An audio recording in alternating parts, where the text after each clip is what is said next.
प्रसार भारती अभिलेखागार की प्रस्तुति सदाबहार सुनहरे दौर का अनमोल खजाना। दूसरे की फिक्र नहीं, सिर्फ अपना ही ख्याल है। हम ऐसे क्यों हैं, आज खड़ा ये सवाल है। अपनी ही पड़ी है, बेपरवाह हमारी चाल है। हम ऐसे क्यों हैं, आज खड़ा ये सवाल है। ज्ञान की कमी नहीं, समझदारी का अकाल है। हम ऐसे क्यों हैं, आज खड़ा ये सवाल है।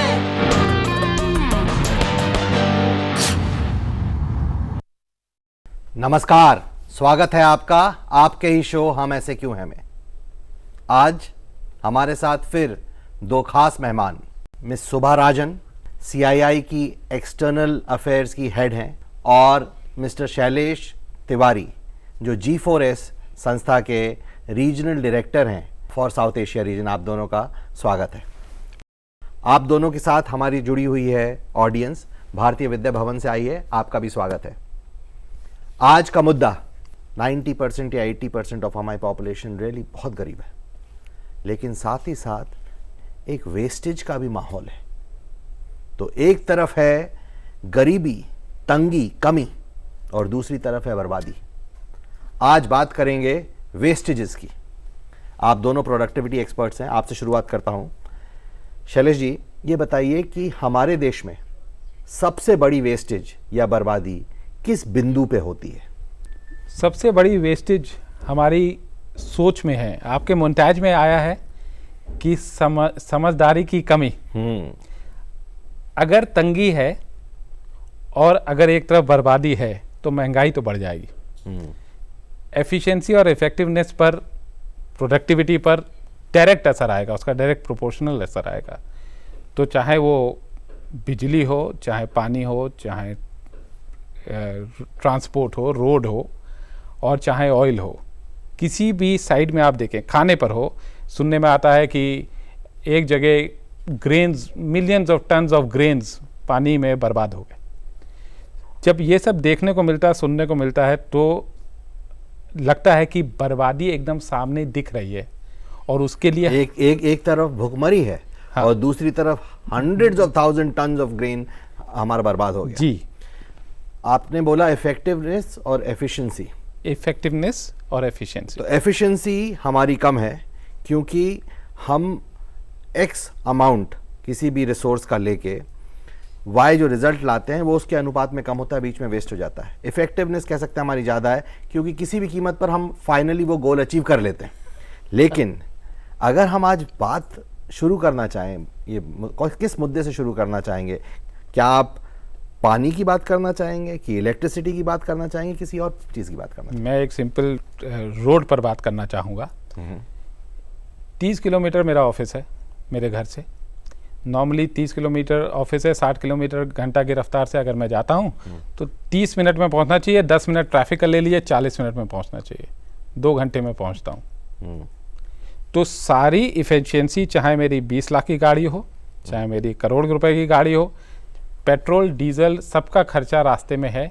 2 घंटे पर डे मैं अपने ज़िंदगी के एक्स्ट्रा वेस्ट कर रहा हूँ। मतलब आप कह रहे हैं कि सबसे बड़ी बर्बादी हमारे देश में है समय की, और साथ साथ फ्यूल बर्बाद हुआ क्योंकि 2 घंटे गाड़ी चली, बीच बीच में ट्रैफिक में रुकी होगी तो वैसे ही फालतू चली, आइडलिंग जो चली उसकी, साथ में आपको तनाव हुआ, एंजाइटी हुई, हेल्थ कॉस्ट बढ़ गई, एटसेट्रा। हेल्थ कॉस्ट बढ़ गई। और दूसरा, एक धीरे धीरे ये करते करते जीवन में ये हो जाता है कि ये मुझे एक्सेप्ट ही करना है। उसकी वजह से मेरी मानस्थिति पर फर्क पड़ता है। मेरे पूरे देश के हर व्यक्ति की मानस्थिति पर उस पर फर्क पड़ता है क्योंकि वो इसको एक्सेप्ट करने लगता है। मतलब वो कहता है कि ये है ही, इसके बगैर मतलब ये तो हमें टॉलरेट सहना पड़ेगा ही। जी, ये एक बीमारी हो गई। और पवन जी, इस पर अभी मैं क्रोएशिया में था, डेवलप कंट्री नहीं है ज़्यादा, मैं मतलब नेगेटिव में नहीं कहना चाहता, बहुत सुंदर, बहुत अच्छी देश है, मेरा देश भी बहुत अच्छा है, थर्ड वर्ल्ड कंट्री है हमारे जैसे। मगर वहाँ पर जो मेरे को ड्राइव कर रहे थे मेरे होस्ट, 160 किलोमीटर प्रति घंटा की रफ्तार से वो ड्राइव करे। उन्होंने बोला मैं एक जगह पर 8:30 बजे पहुँच जाऊँगा डिनर के लिए, हम सब लोग उनके साथ थे। हम 8:26 पे वहाँ पहुँच गए। आज मेरा दावा है देश में इस रफ्तार से गाड़ी लेकर 300-400 किलोमीटर कवर करना और ये बोलना कि मैं इस समय यहाँ पहुँच जाऊँगा, कोई भी नहीं दे सकता, कोई भी नहीं कह सकता। एक खड्डा 1 इंच बराबर पूरे रास्ते में नहीं आया। शैलेश जी तो बहुत सही कह रहे हैं, लेकिन पवन जी एक छोटा सा बात मैं आपको करेक्ट करना चाहता हूँ। I don't think India is third world country any more. I would like to think India is certainly much higher than that. Sure. And coming from the world of industry, I'm proud to say that India should soon be in the first 10 economically developed countries of the world. But these little pitfalls and loopholes जो India में होता है, if they can be corrected, क्यों नहीं India शायद number 1 economy ही बन सकता है। Absolutely. इंशाल्लाह, गॉड विलिंग। कहीं पर हम सब की वही इच्छा है। कहीं पर एक इंडिया को राइज करने का कारण ये भी है कि जब हम पहले 2000 साल पहले विश्व के लीडर थे, वो छवि हम आज तक नहीं भूले। हम लुट गए, हम बर्बाद हो गए, लेकिन हम but we did not forget that memory. We are still living with that memory. We wanted to be alive again. But the point which I'd like you to comment on is how can we save this time which is getting wasted? First of all, I would strongly recommend flexi timing. For example, in China, everybody doesn't have to be in the office at 9 o'clock. There are flexi timings. People can go, some people can go, women can work from the house. People can go in the afternoons. They can choose between going in the mornings, afternoons, or even doing night work. So flexi timing saves a lot on timing. So everybody is not on the road at the same time together. Okay, now one of the important elements of flexi timing is that some of the people will work in the later part of the evening, in the night also. Absolutely. But in the night also traffic is very bad. The point remains that road is a very critical aspect of a country's development. And roads need to be designed in a correct manner. When I was in Dubai, and I've been in the part of the progress of Dubai over its industrial phase, what we realized there that they designed the roads as for traffic they could imagine. Then the road repair doesn't happen every day. Here, road can be done today, by tomorrow morning it is in splits. I don't understand this. Why should a road repair, if road has been made in a correct manner, why should it need a repair? It affects my time. You see, India has the largest mode of transport on the road. Largest, meaning you have bullock carts to private to everybody. Absolutely. So if you have a fast moving lane which needs to be there, then this needs to be somewhere else. This needs to be taken as a decision. After all, efficiency depends on engineering, enforcement and education. The engineering needs to get right. तकनीकी विकास होना चाहिए। और जैसा कि आपने बोला कि Dubai में अगर हम रोड बनाते हैं तो सोचा जाता है कि यहाँ पर कितना ट्रैफिक चलेगा, कितने पेडेस्ट्रियन चलेंगे, उनके लिए फुटपाथ बनेगा, कितनी साइकिल्स यहाँ पर चलेंगी, उनके लिए साइकिल पाथ बनेगा। इवन जो रेड लाइट्स और ग्रीन लाइट्स होती हैं वो तो कुछ देशों में तो वजन के हिसाब से उस रोड पर कितना वजन है उतनी देर वो लाइट ग्रीन रहेगी। I feel that not enough homework is being done in India when we do our infrastructure. Absolutely. We don't look at it from the futuristic point of view. It's always done from like for the next 6 months. It's not looking at for the next 60 years or something like that. Tweaking है, changes, scale में change नहीं है, हमें scale में change चाहिए। Absolutely. इस पर एक बात कहना चाहूँगा, वो ये कि जो लोग वहाँ पर सड़कें बना रहे हैं या कहीं भी जो इंजीनियर्स हैं, डॉक्टर्स हैं, सब कुछ हैं, उनका इनपुट मेरे देश के ह्यूमन रिसोर्स का ही है। मतलब हमारे लोग ही गए वहाँ जी। और वो चीज बन रही है, वो चीज हो रही है, वो चीज करेक्ट है। तो कहीं पर governance is a very important issue in terms of implementation. Correct, I fully agree with you. And also I feel, in addition to governance, attitude is a very important field. I basically, if you were to ask me, I think if the basic attitude of the Indian people can be changed, there's a lot of improvement. I have, as I rightly said, I've visited many countries in my life, and I have seen Indians in foreign countries. adhering to the rules, not putting paper on the road, standing in a queue, so obedient. Yet the same Indian, when he comes back to India, he becomes a different person. He is spitting on the way, he is throwing paper.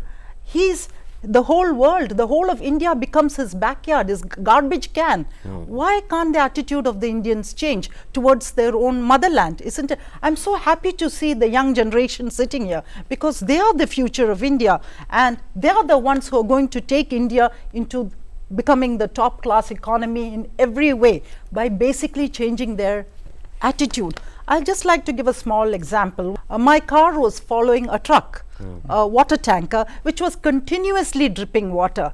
I tried to stop and tell the driver, but he didn't give a damn. To him, it was everyday affair that his water keeps dripping. All over the road, the water was dripping, and hundreds of such water tankers all over India must be wasting so many gallons of water every day. Think of the water that could have been saved. They say the next third world war could be based just on water. We are all fighting over every drop of water. Similarly, there was another car in front of me which was dripping oil.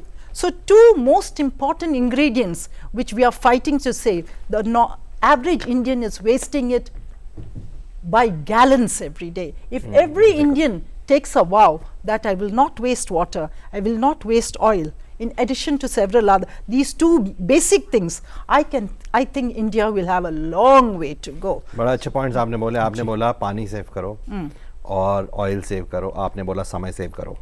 अभी वापस आते हैं इसी चर्चा पर, but पहले देखेंगे कुछ बाइट्स. ये आजकल की जो है बहुत ज़रूरतें हैं, पानी है, ईंधन है, पेट्रोल जैसे है, और इन चीज़ों को बचाना बहुत ज़रूरी है, क्योंकि आगे आने वाले समय में ये सब चीज़ें ख़त्म होती जा रही हैं. आजकल बच्चों को भी स्कूल में पढ़ाया जाता है कि पानी किस तरह से बचाना चाहिए. उनको छोटे छोटे मॉडल बनाने के लिए दिए जाते हैं. रेन वाटर हार्वेस्टिंग जो है एक बहुत बढ़िया उपाय है, जिसके थ्रू जो है हम पानी की बचत कर सकते हैं, या जो बरसात का पानी है उसको रीयूज़ कर सकते हैं. तो इन 2-3 माध्यमों के जरिए हम जो है पानी को बचा सकते हैं और उनको आने वाले समय में यूज़ कर सकते हैं. ईंधन है, लोग गाड़ियाँ बेफालतू में चलाई जा रहे हैं. अब गवर्नमेंट ने मेट्रो चलाई है, मेट्रो के अंदर सफ़र करें, पेट्रोल बचेगा. इस तरह से कई चीज़ें हम जो है बचा सकते हैं. पानी का जो है सदुपयोग करना चाहिए. कई लोग शावर में खड़े होकर नहाते रहते हैं. बाल्टी में लेके पानी लेके नहाओ, उससे पानी की बचत होएगी, कम पानी खर्च होगा. पूल बनाओ गाड़ियों में आने जाने के लिए, उससे भी पेट्रोल की बहुत बचत होएगी. आगे आने वाले समय में पेट्रोल बचेगा ही नहीं. पानी के बारे में ये है कि जैसे बरसात का पानी होता है उसको भी जमा करके हम यूज़ कर सकते हैं. बहुत से धुलाई सफाई में कार धुलाई करना, बहुत से लोग ऐसे हैं कि कार की धुलाई करते हैं तो पूरा पाइप खोल दिया और पानी बह रहा, उसकी कोई चिंता नहीं है. नहाने वाले भी अगर बाल्टी में लेके नहाएंगे तो कम खर्चा होगा. और जैसे बहुत सा पानी ऐसा है जैसे कि कपड़े वपड़े धोने के बाद यूज़ होता है, बचता है, तो जैसे कि पेड़ पौधों में डाला जा सकता है. बहुत सी जगह इस सब में काम आता है. पानी जिससे हम कुछ समझते ही नहीं, जबकि पानी ही सब कुछ है. जल ही जीवन है. ये कहना तो बड़ा आसान है, लेकिन जब हम इसको अमल में लाते हैं, जिस दिन 2 दिन पानी नहीं आता है तो उस दिन हमको होश आ जाती है कि पानी की वैल्यू क्या है. सबसे बड़ी समस्या है पानी. पानी जितना हम बचाएं उतना आने वाली पीढ़ियों के लिए बढ़ता चला जाएगा, बचता चला जाएगा, और ये इसके बिना जीवन नहीं है. जैसे बिजली की बचत में बिजली अपने अपने हिसाब से लोग चलाते हैं, क्योंकि ये नहीं सोचते हैं कि हमें आगे अगर हमारा हिंदुस्तान अगर तरक्की करेगा तो हमें भी फ़ायदा है, हिंदुस्तान का भी नाम होगा. जैसे पंखा चल रहा है, कूलर एसी की ज़रूरत भी नहीं होती फिर भी चला रहे हैं, तो उस पर कंट्रोल खुद किया जा सकता है. बिजली जब तक आती है तब तक हमें लगता है कि बिजली का कोई वजूद ही नहीं है, लेकिन बिजली जब जाती है तो उस टाइम हमें पता लगता है बिजली क्या चीज़ है. बिजली आज की डेट में जैसे हम कई बार देखते हैं कि स्ट्रीट लाइट जिसकी ज़रूरत दिन में नहीं है वो जल रही होती है. फिर हम अपने आप को भी कोसते हैं, गवर्नमेंट को भी कोसते हैं. बड़े अच्छे पॉइंट्स आए. Absolutely, very very good. तो शुरुआत करनी चाहिए जल से. जल के बारे में आपका क्या कहना है और किस तरह से हम कंजर्व कर सकते हैं वाटर को? जैसे उन्होंने अभी ठीक कहा, जल जीवन की लव है. वाह. तो जल अगर उसी से कहते हैं, किसी ने एक्सप्लेन किया था, तो अगर वो जीवन की लव है और 2.5% of water is what is there for human being to drink. So अगर हम लोग उसका कंजर्वेशन या उसका राइट यूज़ अभी से नहीं करना शुरू करेंगे, बहुत सारे तरीके इन लोगों ने बताए हैं कि उस तरीके से हम लोग कंजर्व कर सकते हैं। वेस्टेज मान्यता की बात है। मैं शावर ले रहा हूँ, ये शावर मैं 2 घंटे ले सकता हूँ कि 2 मिनट ले सकता हूँ। मैं शेव कर रहा हूँ, मैं नल चला के शेव कर रहा हूँ या एक मग में पानी लेकर शेव कर रहा हूँ। बहुत तरीके हैं जैसे हम इवन एक ड्रॉप पानी सेव कर सकते हैं। एंड बिलीव मी, सारा दुनिया एक ड्रॉप पानी सेव करे तो इमेजिन कितना पानी save. 7 billion drop. Absolutely. First of all just brushing the teeth. हम सब टैप को ओपन करके आराम से ब्रश करते हैं। We have no value of the amount of water going. Second, when men shave, पूरा tap is on, instead if they just use a small mug. कहीं पर पहले हमको कुएं से पानी निकालना पड़ता था।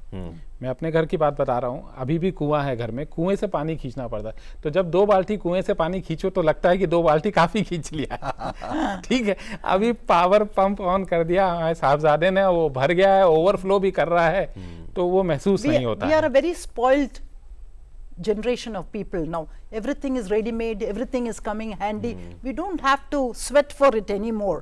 So that is why we have started wasting. And So- for the future generation, everything is there at a fingertip. So they don't realize the value, the hard work our ancestors had, drawing water, going to the lake. And my grandmother used to say she used to walk 10 kilometers to bring water. So every drop was precious. And I feel that we really, and most, I was reading somewhere that maximum water is wasted on washing clothes. The way we Indians wash our clothes. So, because we keep thinking we have to put more and more water to make our clothes clean, which is totally wrong. And we wash it in running water. It in should running be water. washed in pails or in, buckets. in buckets. tubs, yeah. Absolutely. अब यहाँ पे technology disadvantage हो सकते हैं क्योंकि washing machine बहुत पानी consume करता है। ऐसा है? No, but nowadays in hotels, there's a little thing kept in the next to your towels and next to your bed sheet, saying that water is precious. If you do not want your towels to be changed every day, hang it there. If you do not want your bed sheets to be changed every day, leave a note there. So that means people are getting aware of it. तो conceptual application की बात है, discipline की बात है, उसकी value worthiness की बात है, एहसास की बात है। और जो नया जनरेशन जिसके हाथ में ये सब कुछ आ रहा है, एक्चुअली में है बहुत तेजस्वी जनरेशन, है बहुत यशस्वी जनरेशन। मुझे ये यूथ की जनरेशन बहुत पसंद है। हमारे समय 5-6 जॉब्स होते थे, मैं अभी बात ही कर रहा था, आज इतना ज़बरदस्त डायनामिज्म अवेलेबल है। एंड आई थिंक अगर ये मैसेज इन तक जाएगा तो हो सकता है ये लोग इतने नॉलेजेबल हैं कि ये हम लोगों की गलतियां भी करेक्ट कर सकते हैं। वाटर को कंजर्व करने की बात है, और क्या तरीके हो सकते हैं? यूटेंसिल्स और सब्जियों को The water should be used for putting for plants. Yeah. The water, I remember in my grandmother's house and all that, whatever vessels were cleaned, the vegetables, everything, the water was never thrown away. It was put under the coconut tree. But today, if you're looking for a tree, it's difficult to find. Cistern जो है, cistern जो हमारा flush होता है commode के पीछे, वो छोटे होने चाहिए Very कि बड़े होने small. चाहिए? छोटे होने चाहिए। Absolutely. या Because वो so much of water is being used unnecessarily. या उसमें दो होने चाहिए, दो जो आने लगे हैं। आने लगे हैं, या, जो या, आने लगे हैं, जिसमें एक ½ लीटर वाला हाँ, होता है, और एक एक- फुल या, फुल बट जो भी हो करेक्ट होना चाहिए साइंटिफिकली। साइंटिफिकली करेक्ट होना चाहिए, so that it's clean. yes. At the same time, we should not be pressing the Unnecessarily big going on. lever Yes. when the small lever will do. Because hygiene sanitation हम compromise नहीं करना चाहेंगे Absolutely. In terms of health, क्योंकि वो एक और wastage हो जाएगा, और बीमारी भी, है। हाँ। और भी बहुत बड़ा वेस्टेज वो तो है। अभी आते हैं प्रश्नों पे। पहला क्वेश्चन है, हम लोग संसाधन जो है इंडिया में 2 चीज़ है, एक तो उनका गलत इस्तेमाल और दूसरा जो पहुंचने में उनका वेस्टेज है, हर चीज़ का, इलेक्ट्रिसिटी, पानी। तो हमारे यहाँ कोई supply chain management, extensive government ऐसा प्रोग्राम क्यों नहीं चलाती कि हर चीज़, रोड, पानी, हर चीज़ अपनी जगह से अपने यूज़र तक ढंग से पहुँचे, कम से कम वेस्ट में? इसमें हम इतने पीछे क्यों हैं? दूसरा ये था कि जब हम पहुंच जाते हैं तो हमारा जो एटीट्यूड है, जो डिसिप्लिन का लैक है, उसको करेक्ट करने के लिए भी कुछ प्रोग्राम्स होना चाहिए जो हमें एटलीस्ट पहला स्टेज अवेयर तो करवा दे कि हम वेस्ट कर रहे हैं। बहुत अच्छा सवाल है और बहुत कनेक्टेड सवाल है आज के समय से। एक चीज़ हमको चाहिए, वो करेक्ट समय पर, करेक्ट जगह पर, दुरुस्त हालत में, दुरुस्त तरीके से पहुँचे। उसका रिस्पॉन्सिबिलिटी गवर्नेंस इशू है, क्योंकि रेलवेज, रोड, ये सब अभी तक गवर्नमेंट के हाथ में है और उसका इम्प्लीमेंटेशन कहीं ना कहीं हम सबको खलता है और हम सबको बुरा लगता है। एक एप्लीकेशन फॉर्म ही ले लीजिए, एक ट्रांजैक्शनल प्रोसेस ले लीजिए, वो है प्रॉब्लम और उसको ज़रूर मेरे ख्याल से इम्प्रूवमेंट हुआ है, मगर जिस इम्प्रूवमेंट की एक्सपेक्टेशन है, जिस टाइम की एक्सपेक्टेशन है, क्योंकि ये जनरेशन जो है ये मेल और टेक्नोलॉजी, SMS और मोबाइल की जनरेशन है, इसको स्पीड में क्वालिटी रिजल्ट चाहिए, स्पीड में क्वालिटी रिजल्ट चाहिए, ऑन टाइम चाहिए और इसके लिए आई थिंक गवर्नमेंट को जूझना पड़ेगा, सोचना पड़ेगा, विचार करना पड़ेगा उसकी इफेक्टिवनेस लाने के लिए, क्योंकि when we say we are not a third world country, मैं मानता हूँ हम थर्ड वर्ल्ड कंट्री नहीं है, हम बहुत ग्लोरियस और डायनेमिक भारत देश हमारा बहुत अच्छा है, मगर अगर अंदर से हम ये प्याज के छिलकों को देखें तो हमारी आंखों में आंसू हैं। इसको ठीक करना हमारा बहुत बड़ा कर्तव्य है और इसकी रिस्पॉन्सिबिलिटी जो लोग पोजीशंस में हैं उनको सोचना है और उनको इसका दारोमदार, अकाउंटेबिलिटी, रिस्पॉन्सिबिलिटी सब लेकर दुरुस्त तरीके से ठीक करना है, वरना हम शर्मसार हैं। यूजुअली इस तरह की एफिशिएंसी किसी क्राइसिस पॉइंट पे या टर्निंग पॉइंट पे आती है। जैसे जर्मनी में ये एफिशिएंसी कब आई, जब जर्मनी वॉर में गई। मैं वॉर का हिमायती नहीं हूँ, बट मैं आपको बताना चाहता हूँ, न्यूरेमबर्ग रैली हिटलर ने करी।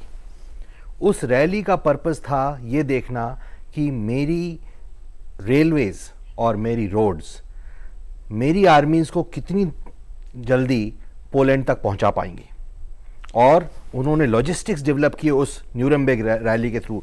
1 करोड़ लोग इकट्ठे हुए वहाँ पर, और उस न्यूरेमबर्ग रैली के थ्रू उन्होंने उस सिस्टम को ऑयल कर दिया।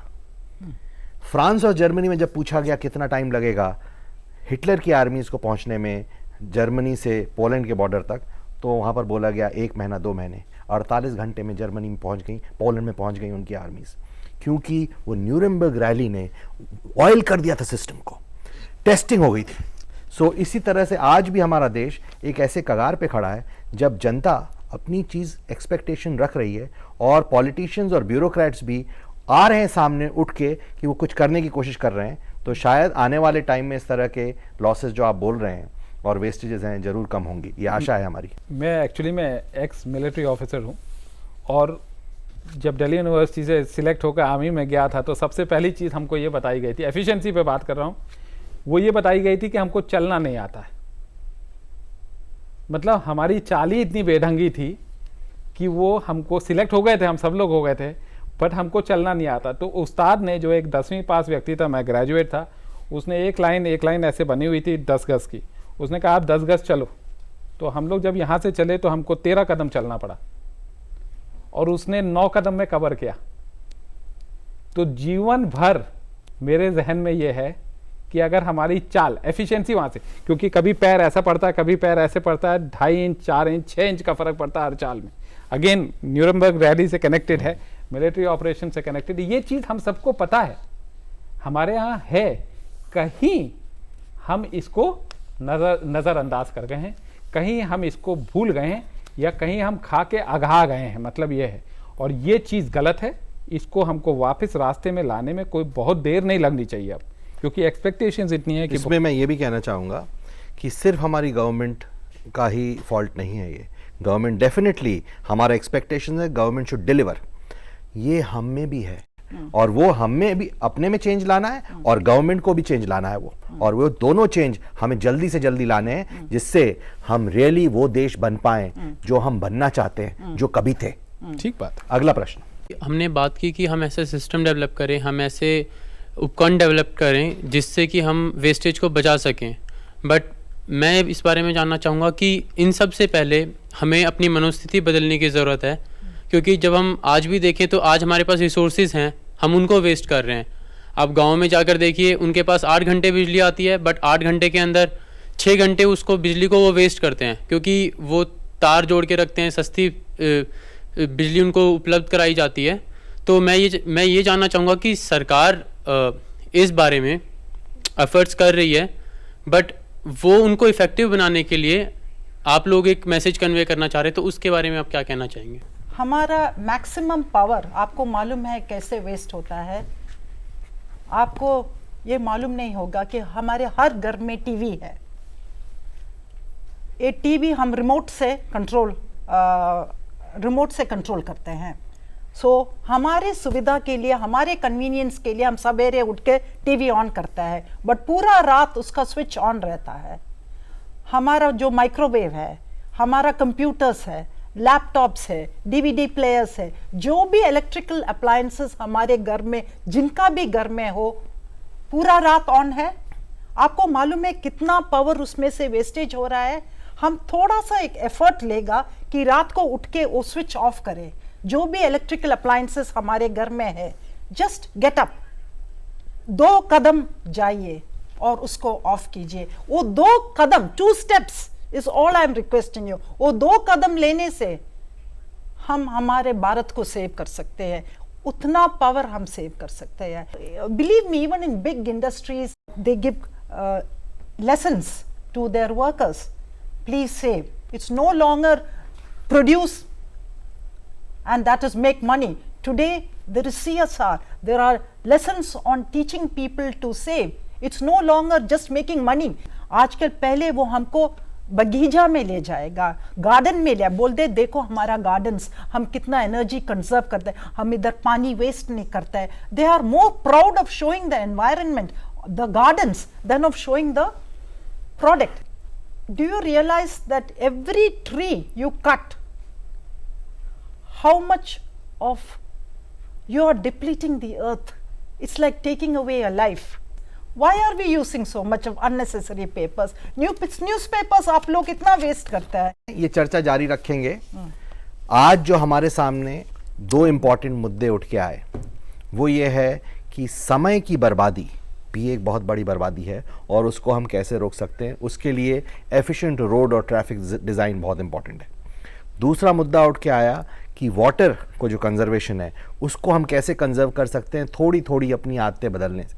फिर होगी मुलाकात अगले हफ्ते, तब तक के लिए हम जय हिंद। ऐसे क्यों हैं, आज खड़ा ये सवाल है, अपनी ही पड़ी है, बेपरवाह हमारी चाल है। हम ऐसे क्यों हैं, आज खड़ा ये सवाल है, ज्ञान की कमी नहीं, समझदारी का अकाल है। हम ऐसे क्यों हैं, आज खड़ा ये सवाल